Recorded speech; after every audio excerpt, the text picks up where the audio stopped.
कोई भी हिंदी या उर्दू की समझ रखने वाला, पोइट्री को समझने वाला इसका सही अर्थ बता सकता है।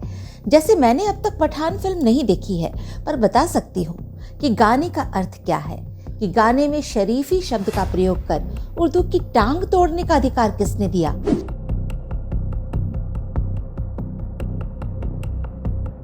नमस्कार, मैं हूँ पूजा वर्मा और जानू जंक्शन पे खरी खरी में आपका स्वागत है।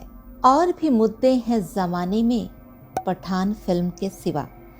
जी हाँ, मुझे पठान फिल्म के हिट या फ्लॉप पर कोई चर्चा नहीं करनी है।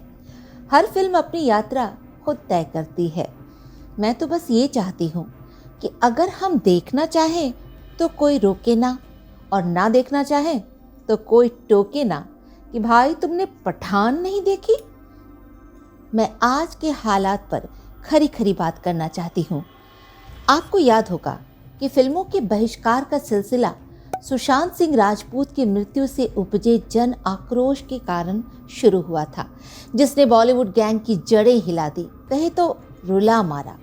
दूसरी तरफ बॉलीवुड के वामपंथी प्रभाव और सोच के विरुद्ध एक सनातनी आंदोलन भी शुरू हुआ, जो हिंदू धर्म के विरुद्ध चल रहे सिनेमा के षड्यंत्र को उजागर करने लगा।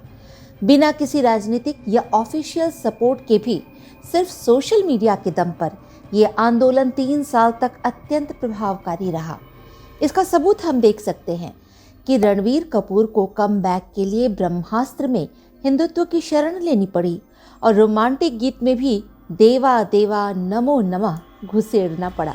इतना ही नहीं, फिल्म प्रमोशन के लिए रणवीर आलिया कभी कुंभ मेले का तो कभी काशी बाबा विश्वनाथ के चक्कर लगाते नजर आए, और शाहरुख खान को भी बाजीगर या डॉन के चरित्र की बजाय पठान में देशभक्ति का चोला पहनना ही पड़ा।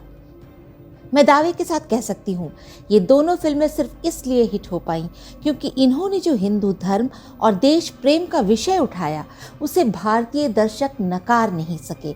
देखा जाए तो एक तरफ बॉलीवुड बहिष्कार आंदोलन भी कमज़ोर हो चुका है, क्योंकि एक तो सुशांत को लेकर सीबीआई ने भी जनता की भावनाओं का कोई पक्ष नहीं लिया और लोग लड़ते लड़ते थक गए, और दूसरी तरफ एक समय के बाद हिंदुत्व आंदोलन बॉलीवुड को लेकर बिल्कुल भटक गया, दिशाहीन हो गया।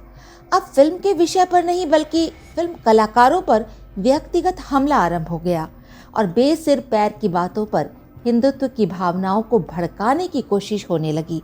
जैसे नारंगी रंग की दीपिका की बिकनी भगवा हो गई, और अतिरिक्त समझ रखने वालों ने प्रचार किया कि भगवा को ही बेशर्म रंग कहा गया है, जबकि मैं समझती हूँ कि कोई भी हिंदी या उर्दू की समझ रखने वाला, पोइट्री को समझने वाला इसका सही अर्थ बता सकता है। जैसे मैंने अब तक पठान फिल्म नहीं देखी है, पर बता सकती हूँ कि गाने का अर्थ क्या है। बोल है, नशा चढ़ा जो शरीफी का उतार फेंका है, बेशर्म रंग कहाँ देखा दुनिया वालों ने। गीत का भाव साफ है कि नायिका इश्क को पाने के लिए इतनी व्याकुल हो उठती है कि वो शराफत का चोला उतार कर बिकनी धारण कर नायक को रिझाने की कोशिश करती है, और अपने चरित्र का वो बेशर्म रंग यानी पहलू नायक को दिखाती है। इसका मतलब यहाँ बेशर्म रंग का कलर से कोई लेना देना ही नहीं है। और किसने कहा कि हिंदू धर्म में सिर्फ भगवा की ही महिमा है। भगवती की साधना करने वाले लाल वस्त्र पहनते हैं, क्योंकि माँ दुर्गा लाल साड़ी पहनती हैं, सरस्वती श्वेत साड़ी पहनती हैं, श्री कृष्ण पीताम्बर यानी पीला धारण करते हैं, जबकि शरीर श्याम रंग का है। किस किस रंग की बिकनी पर पहरा बिठाएंगे।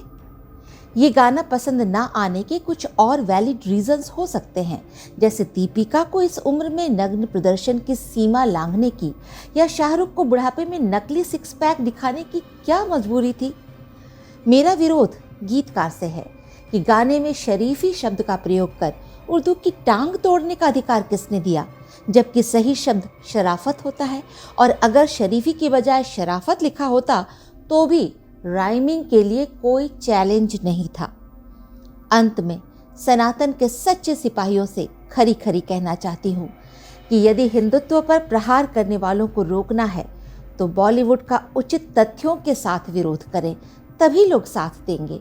पहले उन विश्वविद्यालयों के खिलाफ उतरें जहां माँ दुर्गा को वेश्या बताकर पोस्टर लगाए जाते हैं, जहां राम, सीता, ब्रह्मा, विष्णु, शिव के चरित्र को जानबूझकर गलत प्रस्तुत करते हैं, जहां जातिगत भावनाओं को भड़काकर हिंदू एकता को तोड़ने की कोशिश होती है। क्योंकि एक बात तो पक्की है कि सनातन धर्म का रंग इतना कच्चा नहीं कि किसी भी हीरो के नाम से उड़ जाए, इतना सस्ता नहीं कि किसी भी हीरोइन की बिकनी के नाम पर बिक जाए। धन्यवाद।